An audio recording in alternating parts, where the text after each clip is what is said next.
All right. We are live. Jeff Stokes, welcome to the Future of Fitness. Hey, Eric, thank you for inviting me.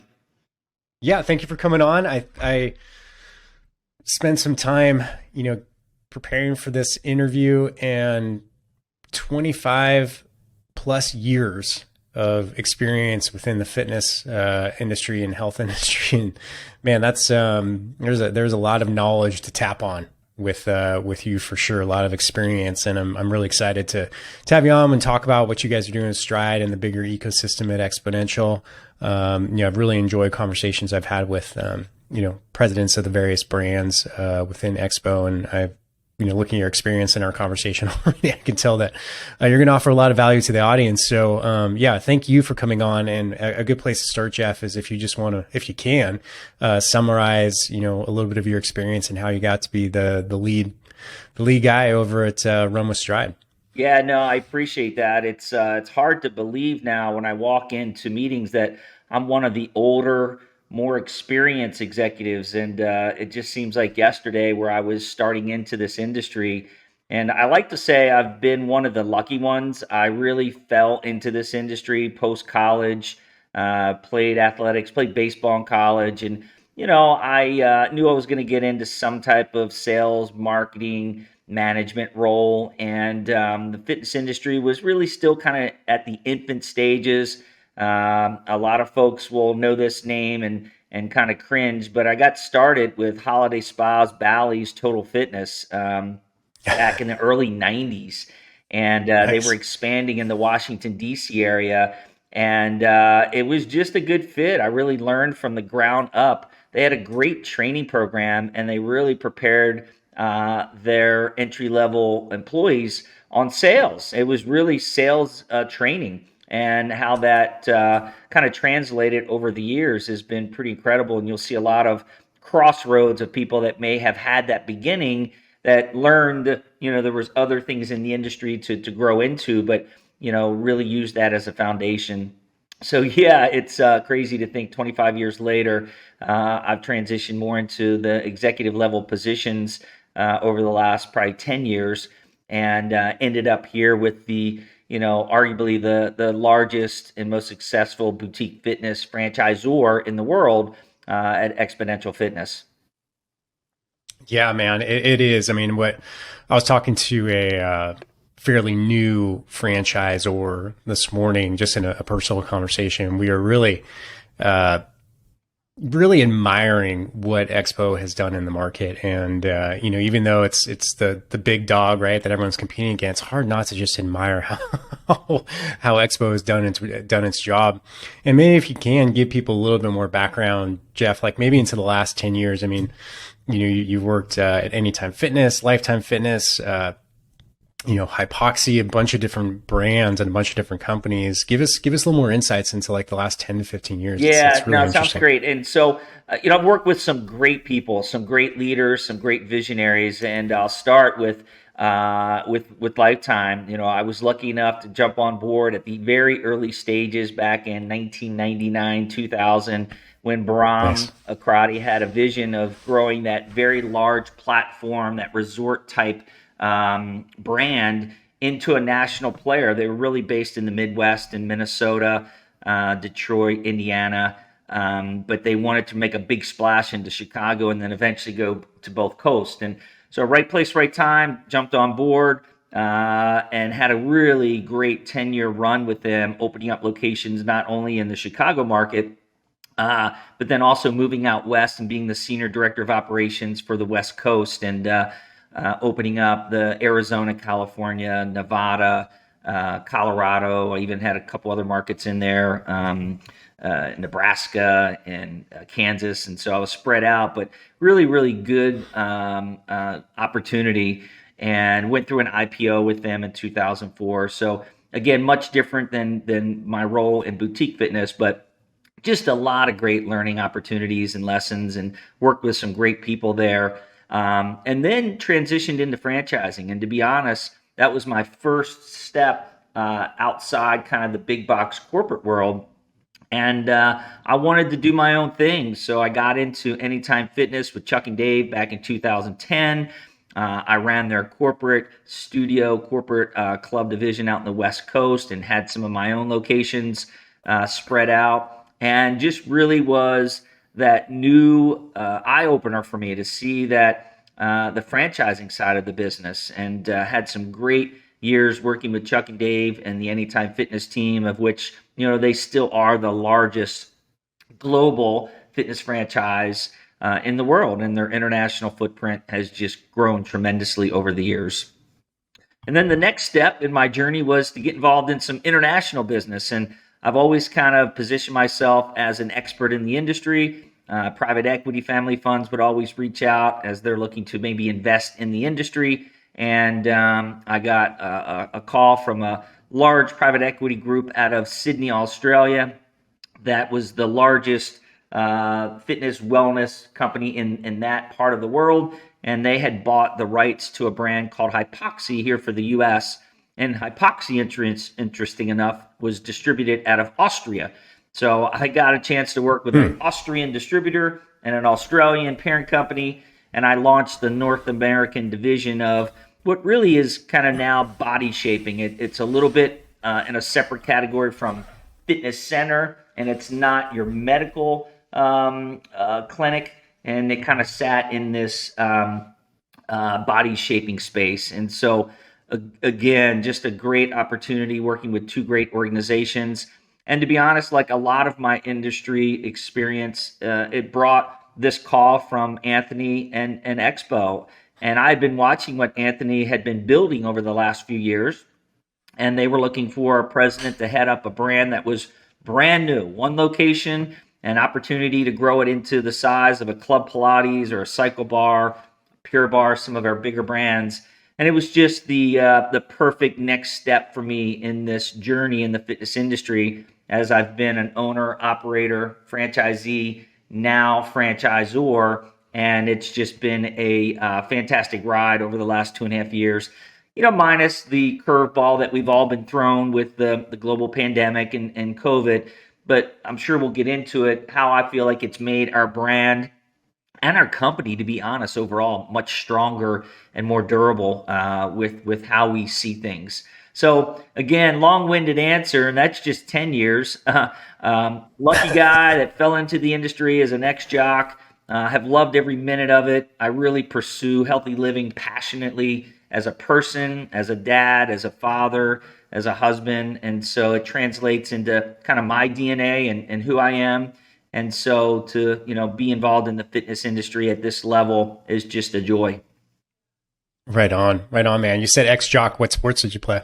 I played baseball in college, and that's still my go-to because I've now got a 10-year-old son that's entering into his prime little league years, and so it's fantastic now to relive through him. And I coach and just really enjoy that. But I did it all. Like I played football, I played basketball, even played lacrosse because I grew up in Maryland.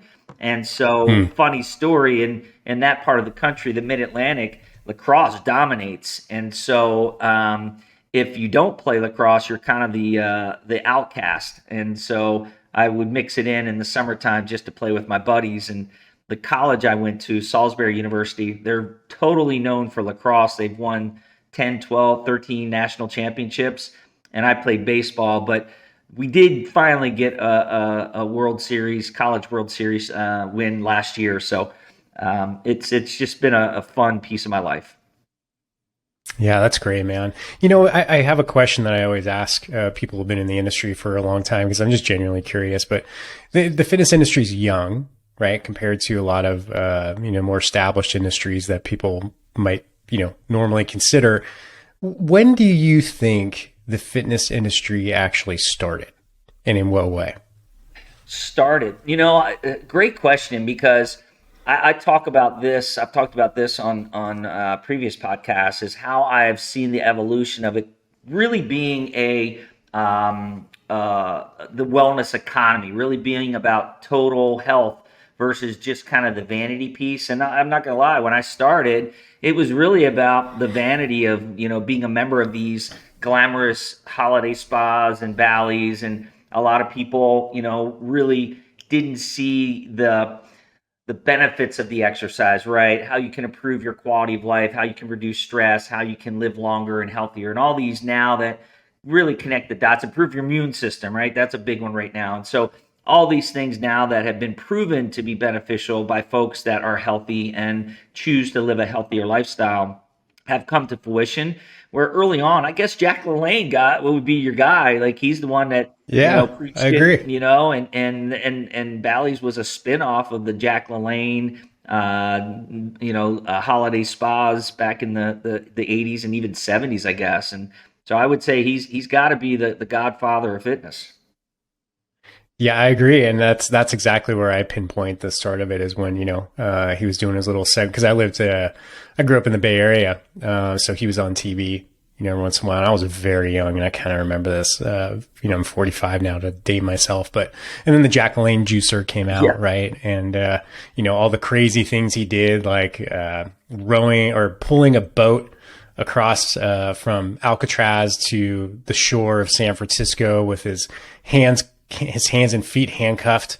It was just this guy was incredible, and what a master marketer and starter of a movement. It was people who don't know him. I would say if you're younger in the industry, go look it up. Go spend a little time and research the history of the Yeah, look, he industry. It's was really definitely fascinating. ahead of his time. He saw if he were alive today and to see how this wellness economy have grown into a multi-billion-dollar space and when I say wellness economy, it's not just boutique fitness or health clubs. We're talking about, the Lululemons of the world. Activewear has just grown tremendously. We're talking about the Whole Foods and Sprouts and the type of grocery stores that are based on healthy choices to skincare. I mean, it is just grown into an incredible space. Yeah, for sure. And I want to go back in your history a little bit because you mentioned, you got introduced to franchising and it really opened your eyes. What is it about, compared to more of the executive role or, when you saw franchising as a vehicle for growth, what are the points that attract you to that particular mode? Yeah, look, I think everybody at some point, or a majority of us, always have this fantasy or vision of owning your own business, right? And just being your own boss and being able to, put your blood, sweat, and tears into something that provides some equity or even kind of a family business. And so that's what drove me. And so I think the allure of the boutique fitness industry is for a lot of people. They might work long hours in corporate America, but they dream about owning their own fitness business because in their personal time, that's what they enjoy. So they really enjoy being an active, healthy person. And why not invest in something that you're passionate about? And so I had the kind of two-edged sword. I lived that type of life, and then I also had several years now, over a decade of experience. So I thought, why not? This is the perfect fit for me. But the eye opener for me, Eric, was that being in a corporate setting, especially as I had grown into a senior, director for a public company, there was so many layers between me and the customer or me and the actual front line.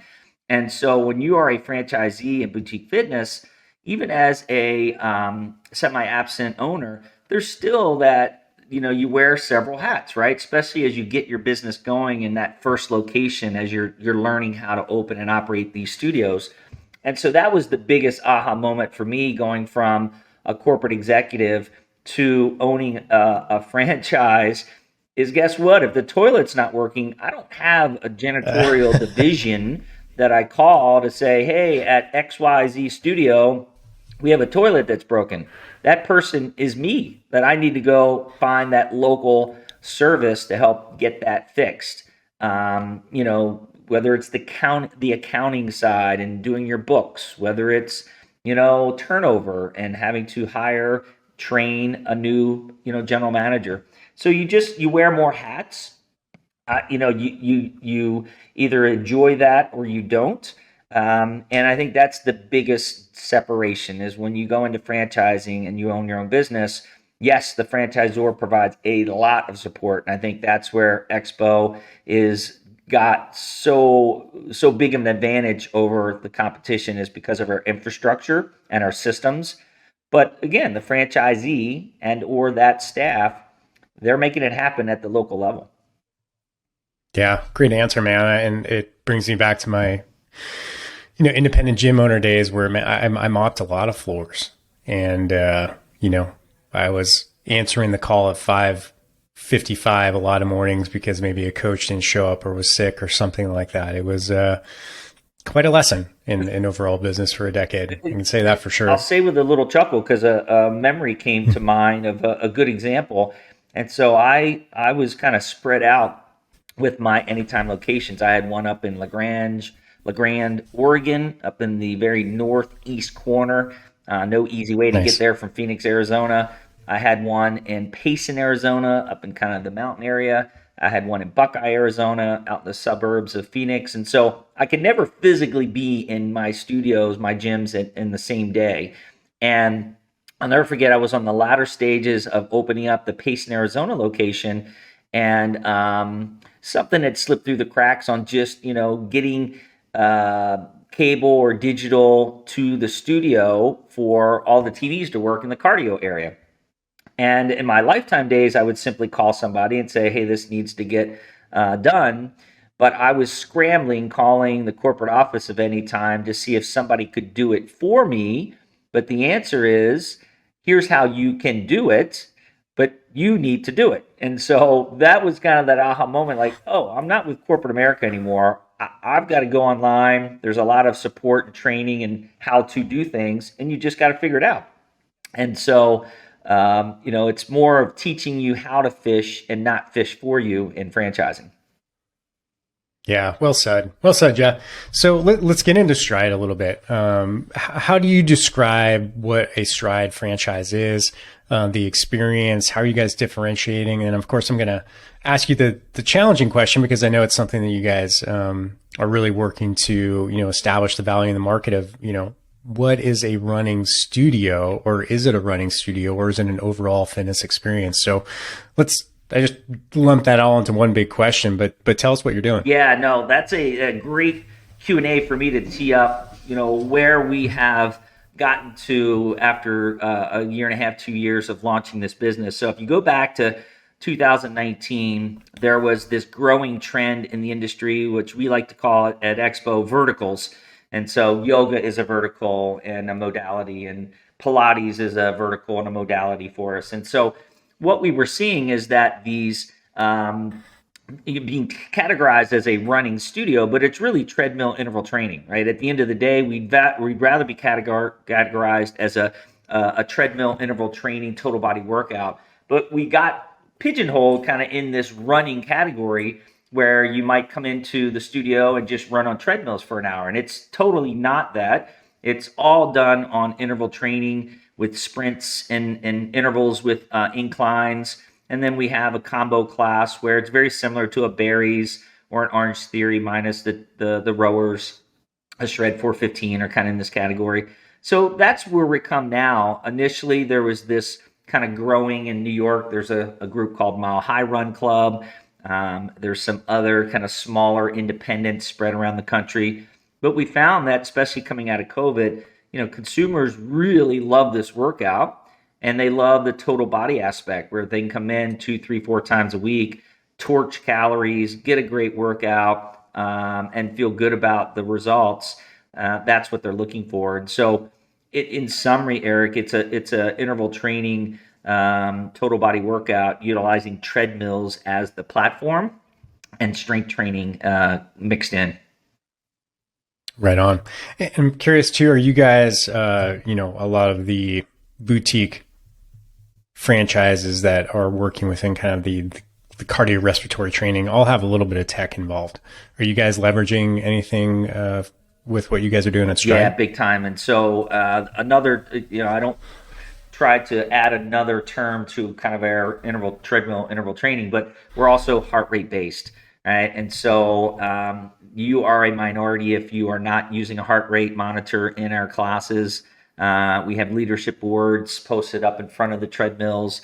And so we are training to different zones. We want folks to maximize their cardiovascular capacity and their caloric burn during their class. So we can manage to that if we have visibility to their heart rate during the classes. And that's how the coaches are trained to coach too. So it's not about distance or training for a marathon. It really is about maximizing your caloric burn and your heart rate zone during the class. With that, of course, we have an app, so everything is automated. We track everything from your calories burned in that class for the week, for the month. We have milestones where we say congratulations on your 5th class, your 20th class, your 50th class. We're working on the technology to coordinate that into miles as well, because we do have that running piece where we do have folks that are interested in getting their miles in. So they might do outdoor runs, they might do marathon or half marathon, and they use Stride as part of their cross training. And so we tie that in now to the treadmills for distance. But yeah, very much. We also are compatible with the Apple Watch, so we know how folks are geeked out about making sure they get their rings, and so that's all automated now, and that allows folks with Apple Watches to also pull their data as well. So we'll continue to grow this aspect of the business, Eric, because it's about that data is important too, and seeing the improvements of people's health from the time they start till 6 months or 12-month windows. Yeah, I really like. I mean, you guys have some sort of partnership or something with some kind of relationship with the Apple Watch, because I've talked to a couple different presidents and different brands across Expo, and that seems to be a very. I like it a lot. I mean, is there anything you can tell us about that partnership, or is that something that you guys are holding close? Yeah, no, number one, I think to have the relationship with Apple just helps increase the value of your brand, right? I mean, if you are one of the chosen ones in this space to be able to be compatible and partner with Apple, that obviously checks the box. And then the other part is you can win your Apple Watch. And so what Apple has done very intelligently with us is create where if somebody is coming on a regular basis, they can earn points and money back towards their watch. And so there's this incentive program that as you purchase your watch through our partnership, and everything is tracked and traced, then at a certain point, a person can earn enough points of value to paying back their watch. And so I think that's very few that have that type of partnership, and for us to have that across all 8 of our brands, and soon I'm sure Rumble will be added, and our most recent acquisition BFT will be added as well. So just really excited, and I know Apple looks at that, and that data has value and dollar signs behind it. So you think of the millions of workouts that happen across our ecosystem, there's quite a bit of value behind that as well. Oh, that's great. So if I'm a consumer, I join, Stride, I get an offer, maybe a special offer for an Apple Watch. And then does that Apple Watch also tie into the actual training with the heart rate zones within your locations? Yeah. So you can, on the app, there is a section that talks right off the bat. I'm just kind of pulling it up here, and lets you immediately learn more about how to win an Apple Watch. So it says buy a watch, earn your watch challenge. It's right on the app. Click on that. Cool. Kind of walks the person through the steps of being able to purchase that watch, and then how you can earn that back. You can register for your classes, so it's branded. And it's cool to be able to see the Stride logo on an Apple Watch when somebody is checking into the class. And post-class. Now, here's where the separation is. So Apple gathers their data, and obviously there's proprietary information that they gather and they keep. And the reason why we are a heart rate zone focused is because we then gather that through our system and push that out post-class. And so you kind of get the best of both worlds if you're kind of an Apple, I hate using the word geek, but you really like to use your Apple products and you want to gather that data, and it goes into Apple Health. That keeps their data separate, and then all the heart rate data and distance and things that we collect come in through the app to our member as well. Right on. Man, it is the age of data. Is there, with what you can talk about, is there, ways you guys are looking to leverage the data to understand, maybe better buying behaviors or retention purposes, or, Any thoughts on that vision? Yeah, and the other side of that, Eric, is that large healthcare groups are now coming to us, and so there's value in our Mm. ecosystem across all these different, modalities and all these workouts. I'm sure you've heard about XPass that we are launching here in a few weeks nationally. We've been testing it throughout the year in different markets across the U.S., and so that's another venue for us to gather market share out in this space. It's similar to a class pass, but yet it's just for our 8, eventually 10 brands. So all that data has value. To your point, there's a price behind it, and we'll get like United Healthcare. We've done a deal with American Specialty Health. We're working on several other deals where it just opens up our locations to these large healthcare groups, and then working with them, the data starts to get sliced and diced and becomes very interesting information for us. Yeah, it certainly does. It's a constant topic here on the Future Fitness podcast is the data and what people are planning on doing with And it look, and the new data sets coming yeah, in. and look, I Go think we've ahead. known this. I go back, again, because I've been in this for so long. It's great that we have the proof to that, because I think the common sense factor has been going on for years where, oh my God, if somebody's working out and going to the gym 2, 3, 4 times a week, they absolutely have to have lower healthcare costs. They absolutely probably have less, absent and sick days. They are probably more productive at work. And all these statements that we've been saying for years, there's now data behind it, right? And so that's where I feel like the industry has grown into a more mature. We're still young compared to some, like you had mentioned earlier, but now the data really speaks to this healthy living pattern and how that relates to just so many other pieces to our life. Yeah, that brings me to another question based upon a term you mentioned earlier of the wellness economy. Maybe unpack that a little bit. What does that mean to you? Because that could be a very broad term. Yeah, I think on the surface, it's where decisions are made by a consumer that potentially are based on their quality of life, right? And so, am I Mm. going to go and buy a membership and maybe decide not to buy that luxury good, or am I going to go out to a restaurant and make better choices that might cost me a little bit more, but versus going out to fast food? And so there's these daily decisions that people are starting to make more of that lean towards this wellness economy versus luxury goods, alcohol, tobacco, and seeing the patterns of, look, our country is still unhealthy, and not to get sidetracked, that's another reason why we've really struggled with COVID and our immune systems being compromised. But at the end of the day, prior to COVID, there definitely has been this trend of folks taking more, using more of their disposable income and more of their time towards these healthy living choices that all kind of just roll into this wellness economy.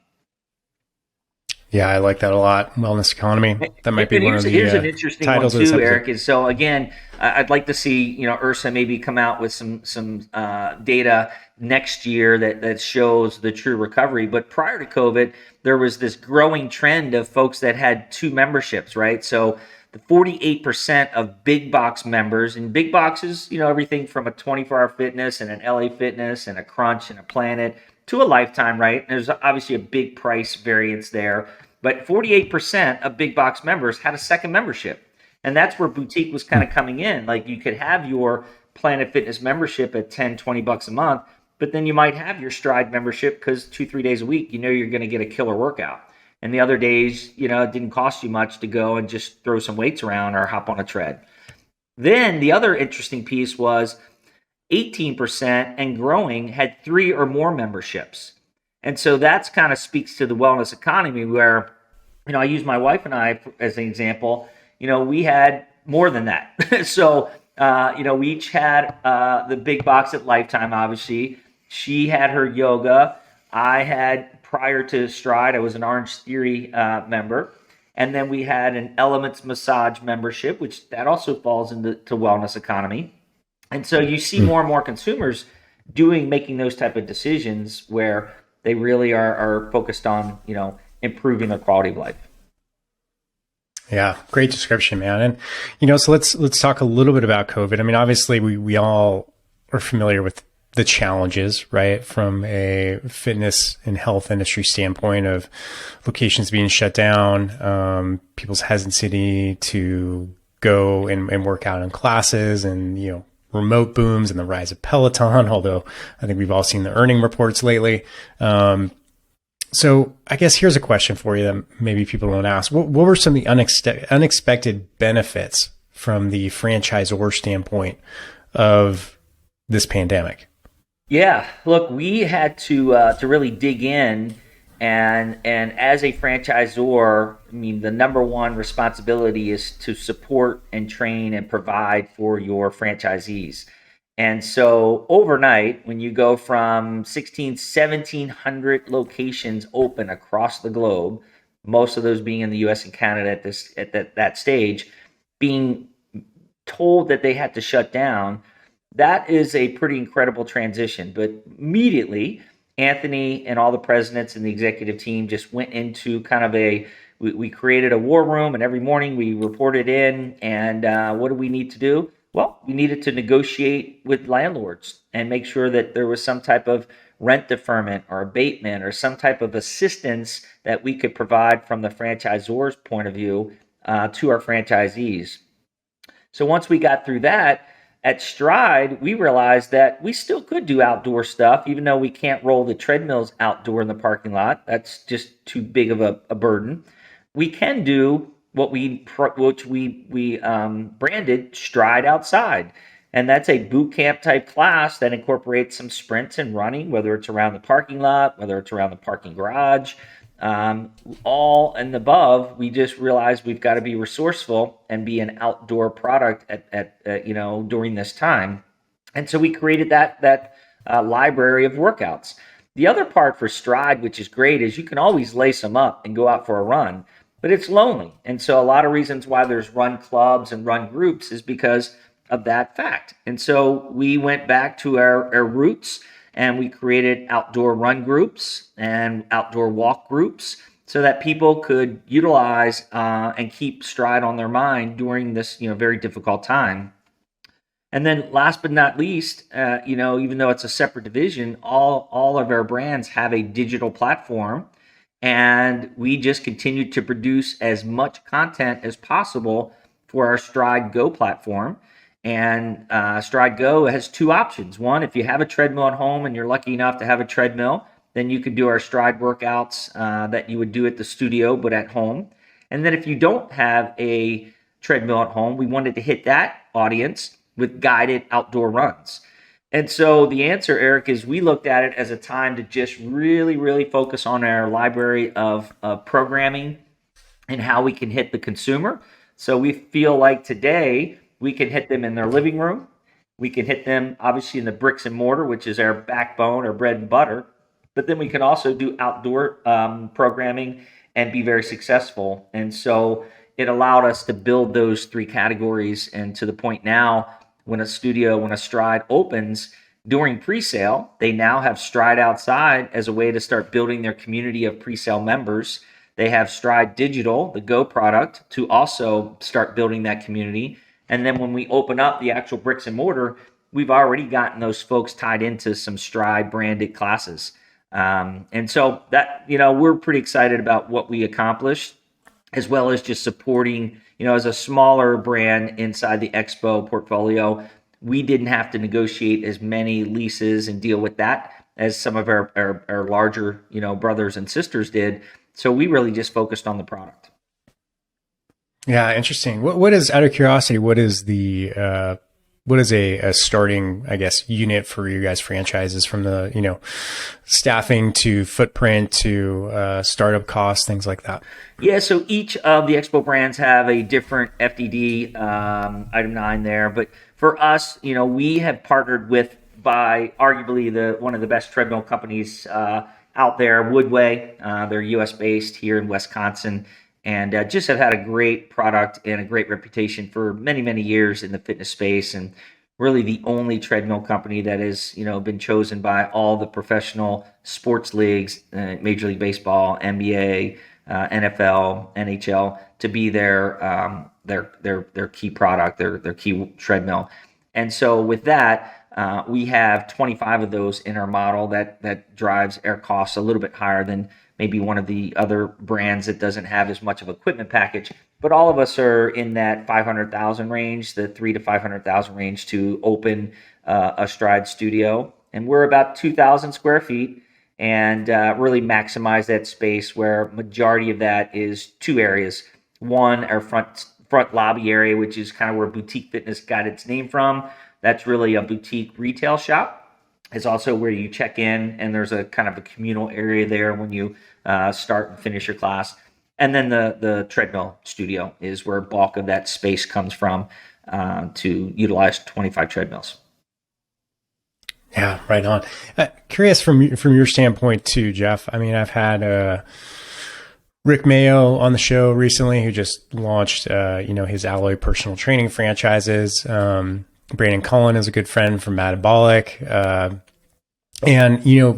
I've found from them that it's been an interesting observation of who's buying franchises nowadays. I mean, Rick and I talked in a few episodes ago about the great resignation that's going on in the United States and how people are really giving a second thought to what they're doing with their lives and their occupations. What have you seen from the franchisee buyer perspective? Has that typical persona changed, or tell us about that? Yeah, I think for Stride specifically, that has been our target audience, that executive that is either looking to diversify some of his earnings and coming into that mid to latter part of his executive career.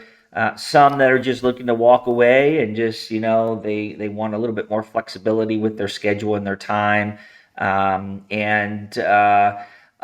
then there's that piece, right? There's that piece that they work out. They're passionate about this space. They see that, oh my God, when I look at where do I spend my spare time, I'm in the gym. So why not own a studio? Why not own a piece of this boutique fitness emergence?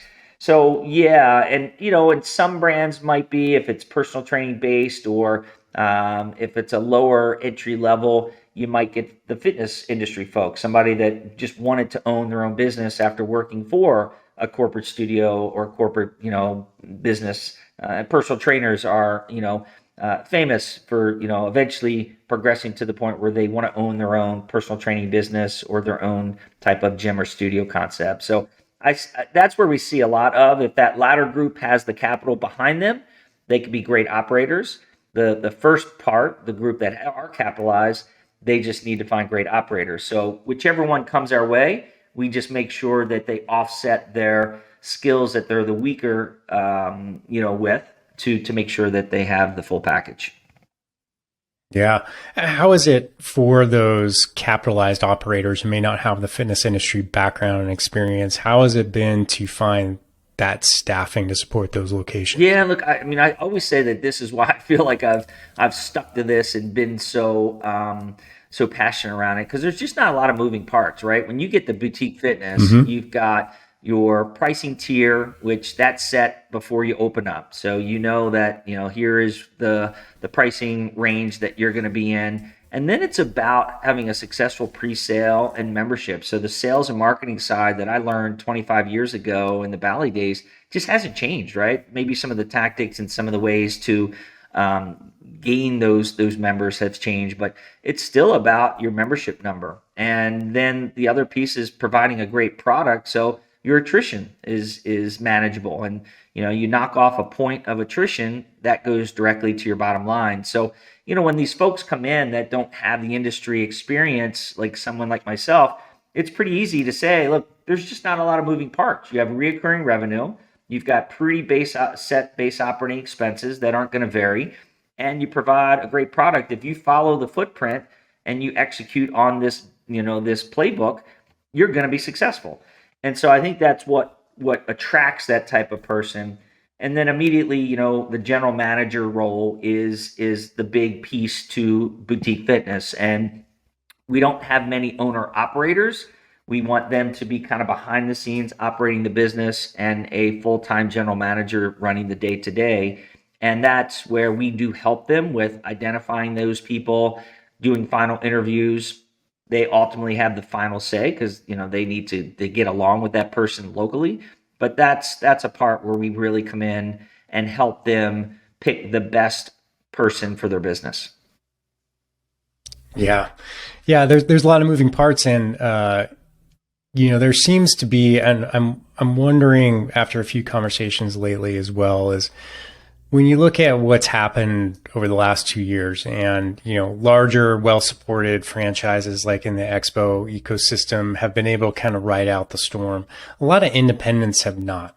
And that's, obviously it's not good for anybody. You always want to see the small business owner, but when you look forward, do you think there's going to be kind of more of a monopolization of the boutique fitness area, as it goes, or what are you looking 5 years into the future? What's your crystal ball tell you? Yeah, look, sitting, on the executive team of the group that is looking to dominate the space, it's easy to kind of look out 5 years and say, well, we have more than 10 brands, probably so. And so that really, the infrastructure is so important, and what I've learned over the years. And so what Anthony had built and quickly realized, and just brilliant in his thinking, is that, once you have the legal team on the FDD side, and once you've got the real estate, construction, the finance and accounting, all those core pieces to being a good franchisor, all these brands are really sales, marketing, and operation machines disguised by Stride,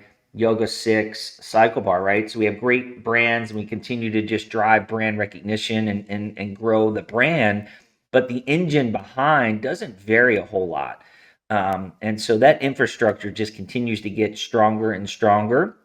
And we've been very smart about not overlapping, and so we can have what we call our fitness malls in an area, and have 4, 5, 6 of our brands next to each other and still do really well.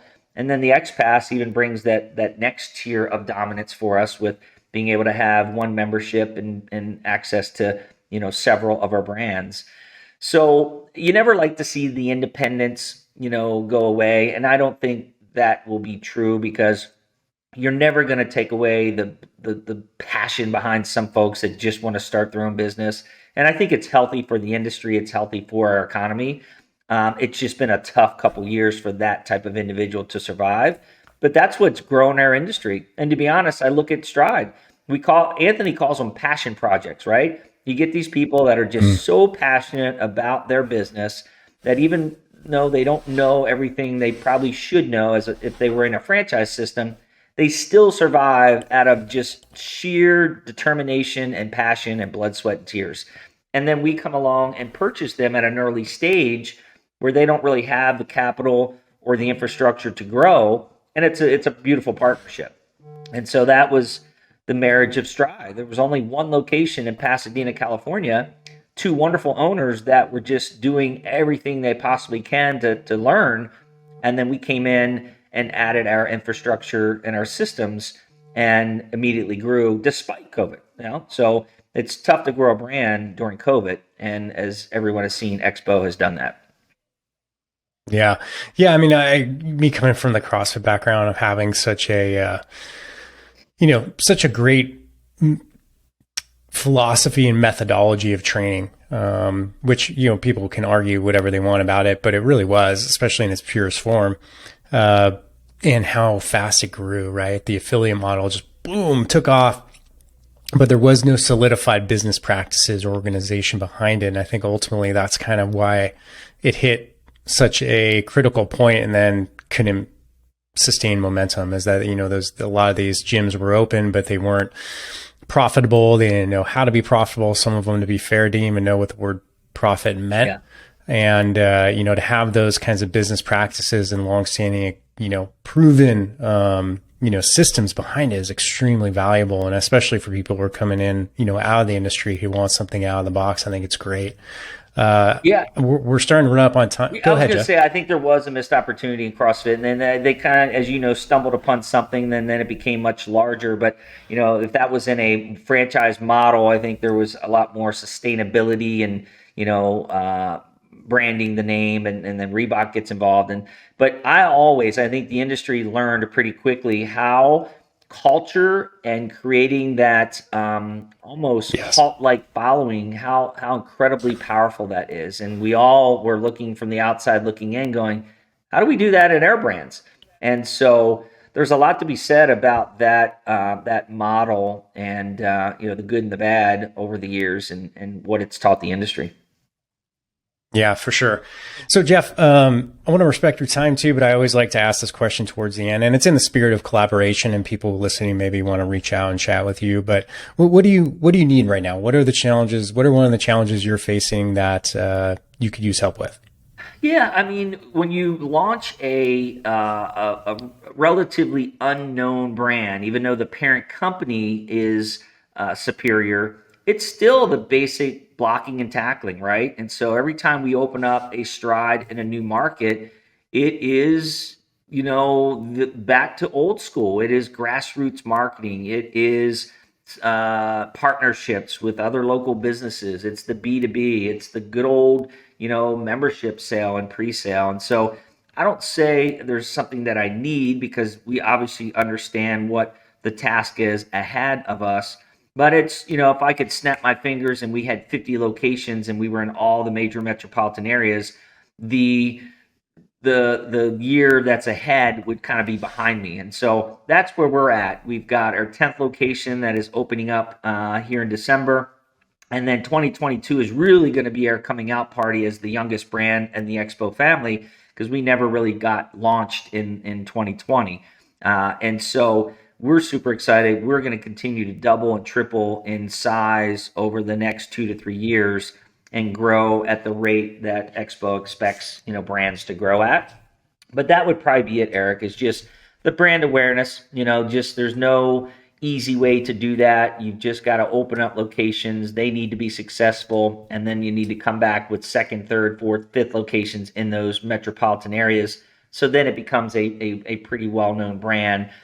We're getting there in California, Chicago. We've got 4 ownership groups. Texas, we've got 5 ownership groups. And so some of these markets are starting to happen. Very cool. Jeff, thank you so much for all these insights, man. I've really enjoyed it. Like I said, anytime I get someone with, a quarter century experience in the industry, I'm always all ears. I always learn a little bit. If people want to get a hold of you or just learn more online, where would you like to send them? Yeah. So our website is runwithstride.com. And that is a good resource, obviously, to learn more about whether it's the product or studio coming to you, or about the franchise side of the business. And then my email, it's jeff@runwithstride.com. So if there's anything I can help somebody with, whether it's on the operations side, or you're thinking about getting into franchising or boutique fitness, I always love just kind of helping people walk through that due diligence process, to whether it's Stride's a good fit or not, or one of our Expo brands is a good fit or not. To your point, Eric, being in the industry for so long, it's sometimes I take for granted the experience that I have and the knowledge, and I always love to share that. Awesome. Well, Jeff, thank you so much for joining me on this conversation. And yeah, that was great. Ladies and gentlemen, Jeff Stokes. Thank you so much, Eric. Have a great day. Have a great Thanksgiving, everyone.